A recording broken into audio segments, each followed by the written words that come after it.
The eternal glaze fest surrounding Viscose is once again in full effect because she's recently released Season 2 of her very own benchmarks. I'm gonna be trying them out, and I am very curious to see what the biggest differences are between Season 1 and Season 2, and if they're beginner friendly. I started off by playing the easier playlist first to compare these to the Season 1 version and to warm up, because I haven't touched an aim trainer in months. I already had a few seal scores that carried over from Season 1, but besides that, pretty much all scenarios are different. But because Viscose loves fun, she just had to add my favorite scenarios to this playlist.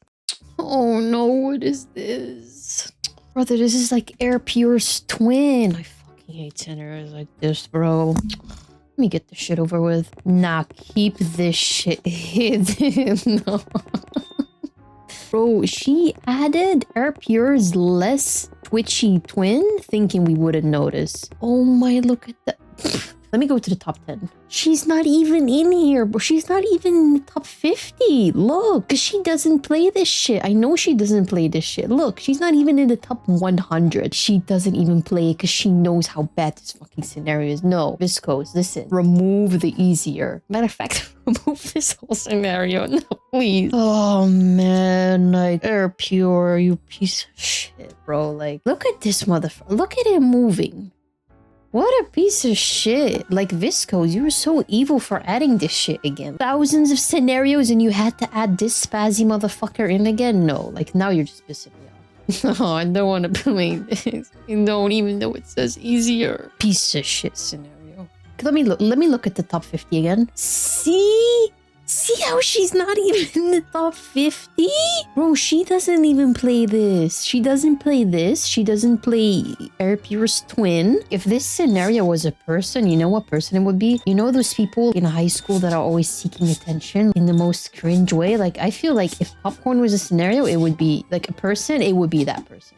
Alright, just to be clear, I don't think these scenarios are bad. Matter of fact, they are very good scenarios. Very good scenarios indeed. But it's a skill issue, so that's why I'm hating. Anyways, something else that's new is a change in the flick tech category. In Season 1, you had an evasive subcategory, and now that's been changed to post-flick. The way I interpreted this is basically that these 3 scenarios test your ability to control tension, do good micro adjustments, and accurately track the target after the initial flick. Now I really need you guys to pretend like that isn't the obvious explanation for this category so I can sound smart. Thank you. Anyways, I'm a big fan of this change because I personally feel like a lot of people tend to focus more on fast flicks and getting to their target quickly, but then they can't stay on target because they're either trembling from their dookie tension management or they start doing some crazy zigzag movements with their mouse because they can't track their target for shit. If this is you, then I'm so sorry. Listen, I am probably describing myself too, so I'm flaming myself as well. Moving on. So I finished the easier playlist and I hit seal complete pretty comfortably. My thoughts on this playlist specifically, I think it's harder than Season 1. I've mentioned it before on the video I made about the Season 1 benchmarks, but I feel like she purposefully called it easier instead of beginner or novice because I feel like a complete novice would have a receding hairline after playing this. They would have to book it to Turkey ASAP. But to get a second opinion, I asked my friend to play some of the scenarios as well. He has over 1,000 hours on Apex Legends, and we've played a little bit of Overwatch and Fortnite together, so he's not new to FPS games, but he has never aim trained before. After playing the scenarios I gave him, he first asked me, what kind of autistic individual comes up with this? But after that, he actually did say that for the most part, he finds that they are beginner friendly, and he ended with these scores. That for me is confirmation that a novice could definitely play this playlist because no offense, my friend is some dookie at aiming. Like, I'm so sorry. I hope he's not watching this video, but oh my god, he needs to keep that hidden talent hidden. So to all the complete newbies out there, feel free to play this, bro. All of you can play this, trust me. Anyways, I'm very curious to see how beginners feel after playing this, so feel free to let me know in the comments or just come yap to me on Twitter. It's time to try the medium playlist, which is more around my skill level. I don't know if I'm making shit up, but it almost feels like each category has their third scenario be a blend of the previous two. To give an example, with Flower 50 centimeters, I felt like I was playing a mix between Air Angelic and Clover Raw Control. It starts off with a bigger, more evasive target, then we have a smaller target that is less erratic and changes direction less often, and then with Flower 50 centimeters, it kind of feels like it blends those two together and challenges overall mouse control as a whole. This is just my observation, and it might be a reach, and I might just be making shit up to sound smart. I don't know. So I end up in Cerulean Complete, which is the same rank I ended up with in the Season 1 benchmarks with pretty similar scores. At first, I thought that Season 2 felt harder than Season 1, but after playing it for a few hours, I don't really feel that way anymore. In my opinion, the biggest difference between Season 1 and Season 2 is that it feels a bit less control heavy, and the scenario selection feels way more balanced now. Season 1 was already good, but you can tell that Season 2 was built from the community feedback, and I really think that this is probably the best overall playlist that you can currently use to train. As for the hard playlist, I've played a few scenarios, but I didn't submit any scores because I was trying to speedrun it just to get a feel for it really quick, so I can't comment on those too much, but I will say that even though I'm only Cerulean Complete, playing a few of these scenarios felt more comfortable compared to Season 1. Like, it would be easier to get into. So, should you play the Season 1 or Season 2 benchmarks? Honestly, if you're somewhat new or you're not Seal Complete yet, I don't think it matters which one you pick, because both Season 1 and 2 have a very good scenario selection, and you will improve regardless. Personally, if I only had to pick one, I would choose Season 2 because it feels more refined and like an upgrade compared to Season 1. Those were my thoughts. Thank you for watching, and I shall catch you in the next one.